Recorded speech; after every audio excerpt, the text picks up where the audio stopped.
Halo semuanya, nama saya Lionel. Kali ini saya akan melakukan proyek PTS kolaborasi IPS, Matematika, Bahasa Mandarin, dan Akuntansi. Yang pertama, saya akan melakukan kegiatan ekonomi. Kegiatan ekonomi adalah kegiatan yang dilakukan oleh manusia untuk memenuhi kebutuhan hidupnya. Kegiatan ekonomi dibagi menjadi 3, yaitu produksi, distribusi, dan juga konsumsi. Kali ini saya akan melakukan 2 dari 3 kegiatan ekonomi, yaitu produksi dan juga konsumsi. Yang pertama, saya akan melakukan kegiatan konsumsi terlebih dahulu.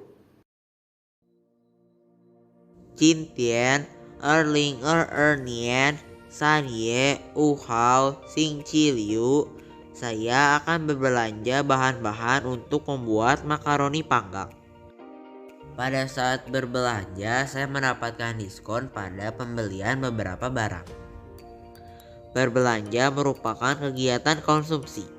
Konsumsi merupakan kegiatan untuk memakai atau menggunakan barang hasil produksi untuk memenuhi kebutuhan.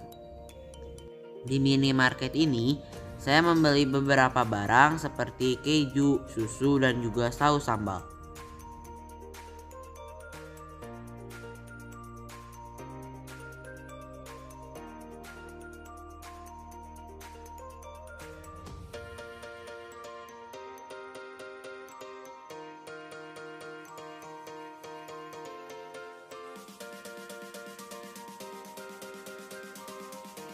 Kemudian saya juga pergi ke toko lainnya untuk membeli bahan-bahan lain seperti makaroni, bawang bombay, tempat aluminium foil, dan juga sosis.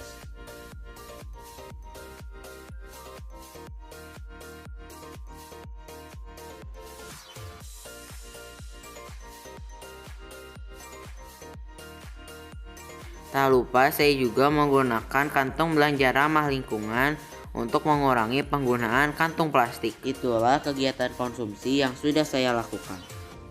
今天2022年3月1号星期天, saya akan membuat makaroni panggang.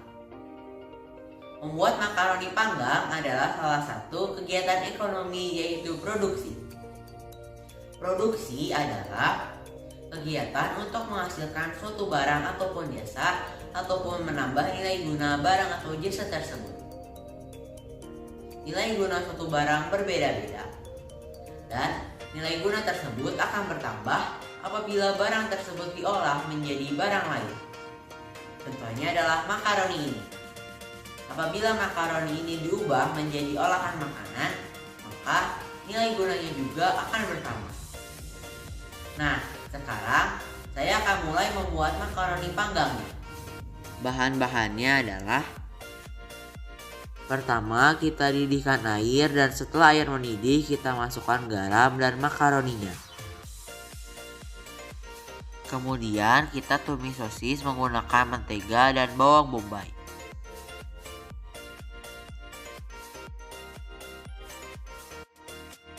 Setelah sosis matang, kita sisihkan terlebih dahulu. Kita akan buat sausnya. Masukkan mentega dan juga terigu sedikit demi sedikit. Lalu kita aduk-aduk. Kemudian kita masukkan susu sedikit demi sedikit. Setelah itu kita akan masukkan keju. Jangan lupa tambahkan garam dan juga merica. Setelah adonan mengental, kita masukkan makaroninya dan juga sosis.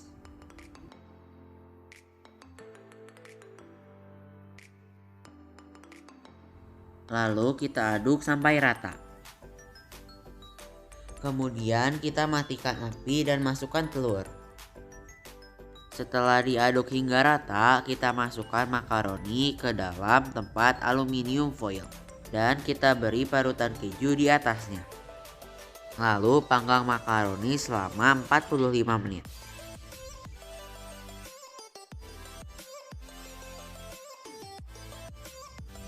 Ini adalah produk makaroni panggang yang sudah saya buat. 今天2022年3月7号星期一, saya akan menghitung diskon yang saya dapatkan ketika berbelanja di minimarket. Saat saya berbelanja di minimarket, saya membeli barang-barang. Dan di antara barang-barang tersebut ada beberapa yang mendapatkan potongan harga atau diskon. Dan saya akan menghitung diskon tersebut. Yang pertama ada keju pro cheese yang didiskon dari harga awalnya 24.900 menjadi 20.900. Potongan harganya adalah Rp4.000. Kita dapat menghitung persentase diskonnya menggunakan rumus potongan harga per harga awal dikali 100%. Jadi 4.000 per 24.900 dikali 100% menjadi 16,06%. Jadi diskon yang saya dapatkan dari pembelian keju pro cheese tersebut adalah 16,06%. Lalu ada keju mozzarella dengan harga awal Rp12.000 dan harga akhir yaitu Rp10.900. Potongan harganya adalah Rp1.100. Jadi diskonnya bisa kita hitung dengan rumus yang tadi. Jadi 1.100 per 12.000 dikali 100%, hasilnya adalah 91/6%. Jadi diskon yang saya dapatkan dalam pembelian keju mozzarella adalah 91/6%. Lalu ada saus sambal dengan harga awal Rp6.000 dan harga akhir Rp5.000. Jadi potongan harganya adalah Rp1.000. Persentase diskonnya yaitu 1.000 per 6.000 dikali 100%. Hasilnya yaitu 16,2/3%. Jadi diskon yang saya dapatkan dalam pembelian saus sambal ini adalah 16,2/3%. 今天2022年3月8号星期二, saya akan membuat persamaan dasar akuntansi untuk transaksi yang sudah saya lakukan. Pada tanggal 1 Maret tahun 2022, diinvestasikan uang tunai sebesar Rp250.000, bahan-bahan untuk memasak sebesar Rp15.000, dan peralatan untuk memasak sebesar Rp1.070.000.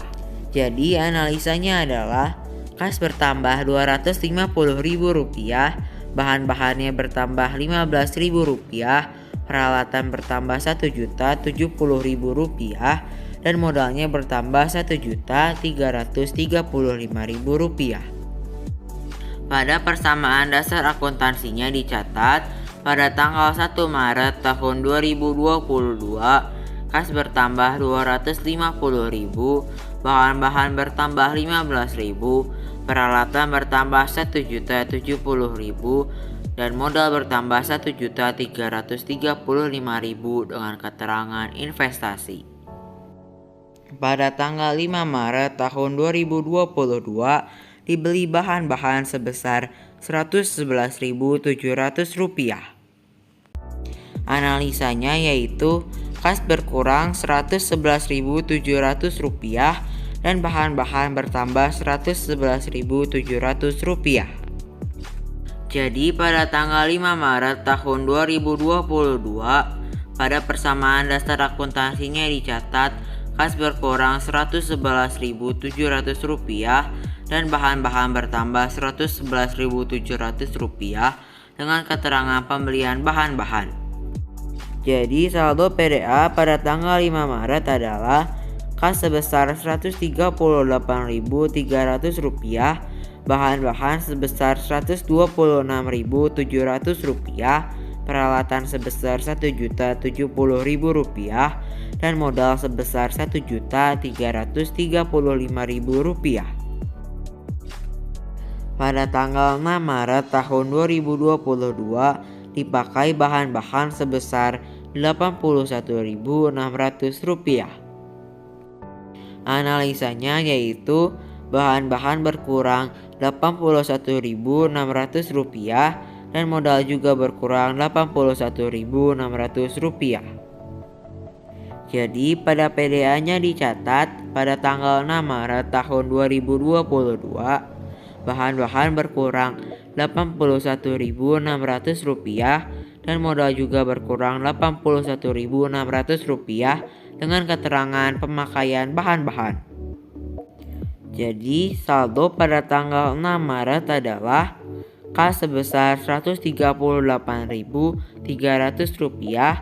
bahan-bahan sebesar Rp45.100 dan peralatan sebesar Rp1.070.000, juga modal sebesar Rp1.253.400. Jadi pada persamaan dasar akuntansinya, jumlah harta sama dengan jumlah utang tambah modal, yaitu Rp1.253.400. Sekian video dari saya. Terima kasih.